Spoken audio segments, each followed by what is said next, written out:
என் இனிய தமிழ் உறவுகளுக்கு வணக்கம்.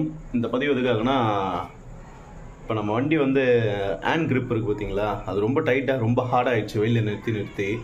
இப்போ அதுக்கு அந்த ஹேண்ட் கிரிப்பு மட்டும் மாற்றணும். நம்ம வண்டி வாங்கி சுமார் ஒரு 3லேருந்து 3 வருஷம் 9 மாதம் ஆயிருக்கு. கரெக்டாக 4 வருஷம் கிட்ட ஆக போகுது. இப்போ தான் கிரிப்பே போயிருக்கு. கிரிப்பு ரொம்ப ஹார்டாகிடுச்சு, கை பிடிக்க முடியல, கையெல்லாம் எரிச்சல் எடுக்குது. அதனால தான் இப்போ மாற்ற போகிறேன். அதே கிரிப்பு தான் வாங்கியிருக்கேன். அந்த கிரிப்பு அன்றைக்கி வாங்கும்போது 40 ரூபா, இன்றைக்கி வாங்கும்போது 50 ரூபா.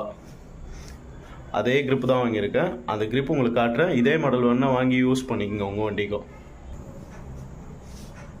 இதுதான் இந்த மாடலு. இது நல்லா லைஃப் வருது. இந்த கிரிப்பு, இந்த மாடல் நல்லா இது பாருங்கள் எவ்வளோ தடிசாக இருக்குது பாருங்கள். ரொம்ப நாள் லைஃப் வருது. இதை வாங்கி யூஸ் பண்ணிக்கங்க உங்கள் வண்டிக்கு. நன்றி.